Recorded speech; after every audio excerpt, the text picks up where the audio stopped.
take a look at your credit bureau and make sure that the credit bureau is also reflecting the fact that your credit limit has been raised. So those are some of the things that you want to look for on your credit report. And look, I cannot believe that it's already 15 minutes into the show. You know, it's just a half an hour show. So let me get to the question of the day. The question of the day today is actually sponsored. The question of the day is sponsored by Cute as a Cupcake, Cupcakery and Bake Shop, where the cupcakes are more than cute, they're delicious. Now, Cute as a Cupcake is located in Maryville, Indiana. It's 2008 West 81st Street in Maryville, Indiana, 46410.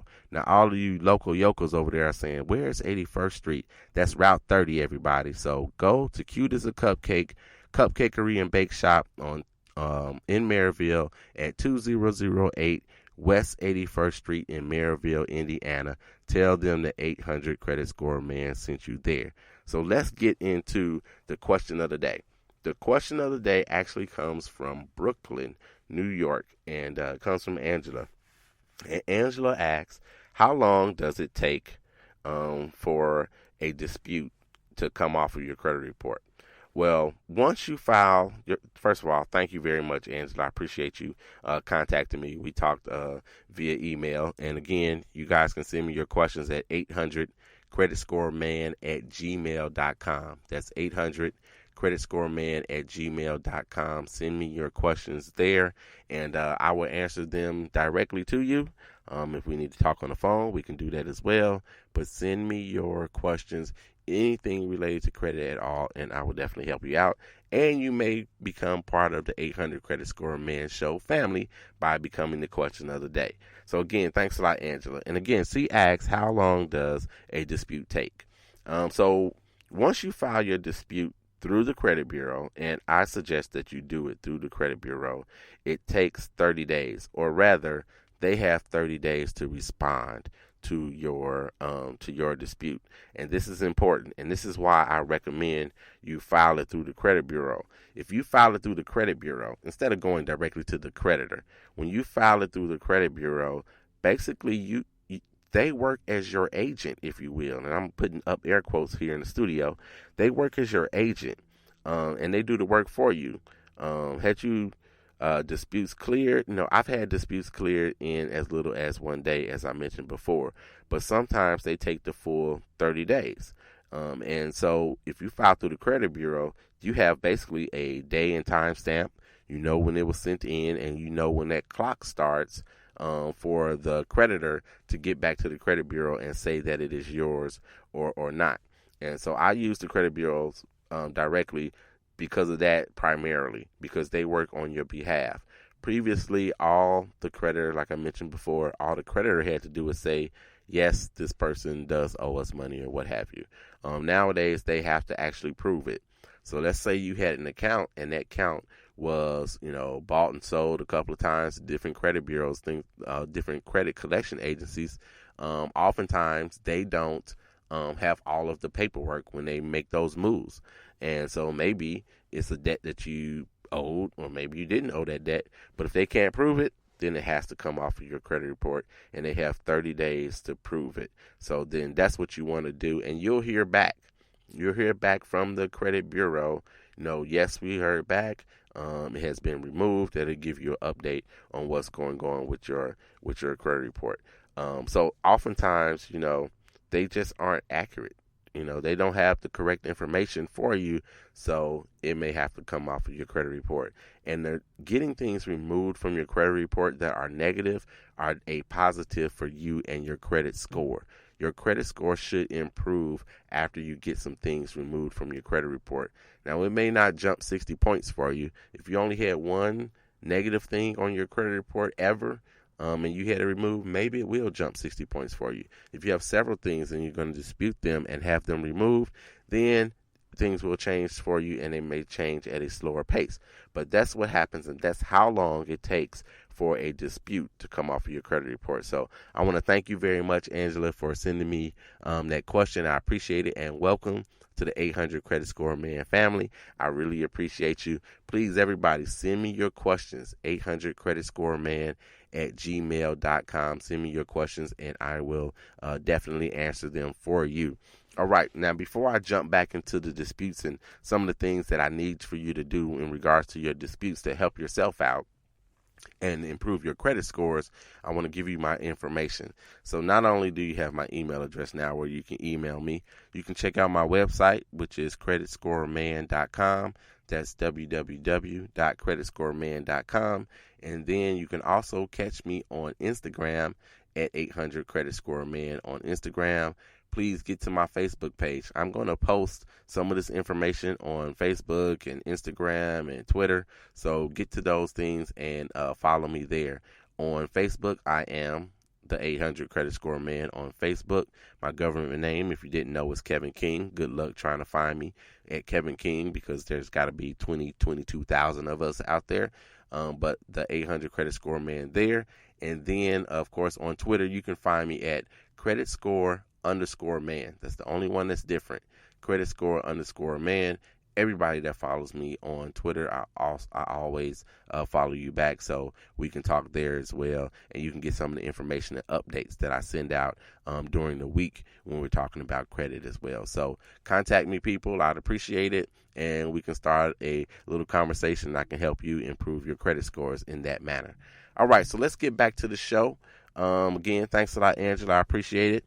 I'm going to get your pen and pad out yet again. Get your pen and pad out because I'm going to give you a 3 of the addresses for the credit bureaus. So all 3 credit bureaus, TransUnion, Equifax, and Experian, I'm going to give you their addresses, and I'm going to give them to you right now, as well as their telephone numbers if you have to call them directly. So TransUnion, let's start with them. It's TransUnion LLC. And if you needed to mail them something, you would mail it to P.O. Box 2000. So it's P.O. Box 2000 for TransUnion. It's located in Chester, PA, Chester, Pennsylvania, and their zip code is 19022. That's P.O. Box 2000 in Chester, Pennsylvania, and it's 19022. Now, their telephone number, if you needed to call them, is 800-916-8800. Again, for TransUnion, 800-916-8800. Share this information with your friends and family, people. Let them get informed as well. Equifax, let's work with them. So it's Equifax Information Services, LLC. I think that's a little bit too long. I think if you just put Equifax on your letter, it'll get to them. So Equifax is, and you want to send your information or your disputes to the Office of Consumer Affairs there. So Equifax, Office of Consumer Affairs, their P.O. Box is 105139, and it's in Atlanta, Georgia. Again, that's P.O. Box 105139 in Atlanta, Georgia, and the zip code is 30348. Telephone number for Equifax, 800-685-1111. Again, that's 800-685-1111, and that's Equifax. Now, Experian is the last of the 3 credit bureaus. Experian, if you want to dispute something, you need to contact them for whatever reason. Their P.O. Box is P.O. Box 2002. That's P.O. Box 2002, and this is Experian, people. That's EXPERIAN, and they're located in Allen, Texas. Allen spelled ALLEN, Allen, Texas, and their zip code is 75013. That's 75013, and for a telephone number to contact them, this is Experian, 888-397-3742.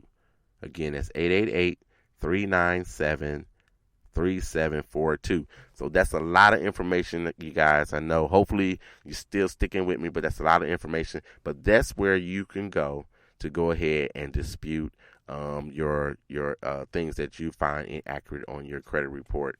I have a client right now that's disputing something that should have been off of her credit report, I believe in 2005. I want to say 2005, 2004, somewhere in there. It's still on her credit report because they're saying this particular event happened in 2010 or 2011. Now, if this happened in 2010 or 2011, she's still within that 7-year time frame where they can come after you for collections, or it can stay on your credit report. But had it been reported accurately, should have been back in 2004 or 2005, that information should have already fallen off her credit report, and we wouldn't have to deal with this particular situation at this point in time. So, again, it's very important that you do that. Now, I don't remember if I mentioned about the actual letters that you send. My letters that I send are only 6 to 8 sentences long. Do not send long 1-page, 2-page disputes detailing everything and telling them where I worked at the time and why I remember this particular incident and things of that nature.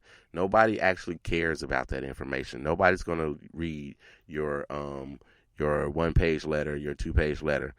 Short and concise is good. If you have some additional information or some proof to send to them, that would be great. You don't actually have to do that all the time initially. If it comes back and they say, hey, we verified that it is yours, but you have other information, then you can go ahead and send it then. You guys, you watch Law and Order and you've seen enough cop shows that you know that you have the right to remain silent. Anything you say can and will be used against you. So you got to make sure that you navigate these waters correctly and you don't give up too much information or information that may be detrimental to your case when it comes to trying to get something removed from your credit report. Now, there's not, I won't say controversy around this, but some people feel that you ought to send everything that you have when it comes to that. If you're in a hurry, if you're like, I'm going to buy this house and I need to buy this house in 4 months, knock yourself out. Send all of the information you need to send to get it off your credit report as soon as possible. But if you can slow walk it and you cannot give up all of the information and still get the same result, then that's the tactic that I take if you have the time to do so. So I want to make sure that you guys definitely know that. And so now I want to give out a couple of more shout outs right quick. I want to give out a shout out to Reagan Robinson. Reagan Robinson's birthday is actually today, so happy birthday to you, sir. Actually, it's Reverend Reagan Robinson, or the R.E. Robinson, pastor of St. John Baptist Church over in Gary, Indiana. I want to give you a shout out for your birthday. Happy birthday to you. My cousin Dennis is out in L.A. doing his things. His birthday was this week, so happy birthday to you, Dennis, as well. We are coming down toward the end of the show, you guys. I mean, it's really, really close to the end of the show. We got like 2-3 minutes left. So if you have any additional questions, anything at all you want to ask me, it doesn't have to be related to disputes, as long as it's related to credit and trying to find the right way to navigate your credit and increase your credit scores. Increasing your credit scores does what for you guys? It lowers the interest rates that you have to pay when you go and get things, especially the bigger the item, the more money you pay if you have a lot of interest. So you want to make sure that you get your credit scores up, and then you get your interest rates down, and that's going to save you money over the long haul. So before I get out of here, I got one more shout out before I give you guys the credit score kiss. And I'm going to shout out George Banks. This is my college roommate, or one of my college roommates. And his birthday is on Tuesday, November the 8th. That's voting day, you guys. And that's going to take me to the credit score kiss. Now, the credit score kiss for this week, and that's keep it smart and simple. It doesn't get any smarter than this. The credit score kiss for this week is for you to exercise your right to vote. Tuesday is election day. Tuesday, November the 8th. Now, if you need some information about the issues or the candidates, it's not just president. I don't care what's on your ballot. If you got to vote for dog catcher and judges and city councilmen or what have you, go out and exercise your right to vote. So I was saying, if you need some information on the issues or the candidates, I think you should go out and check out this app. It's a bipartisan app. and it's named the Party of Lincoln. It's a lot of good information on there, specifically about each one of you guys' states and all of those things, early voting and all those things, and what you need when it comes to voter ID or what have you. All of those things are located there, and you can specifically look at your state and see what's going on. You can look at candidates in your state. If somebody's running for governor or whatever it is, go to the Party of Lincoln app, check it out, and go vote. So I want to say this before I get out of here. You know that I've got to say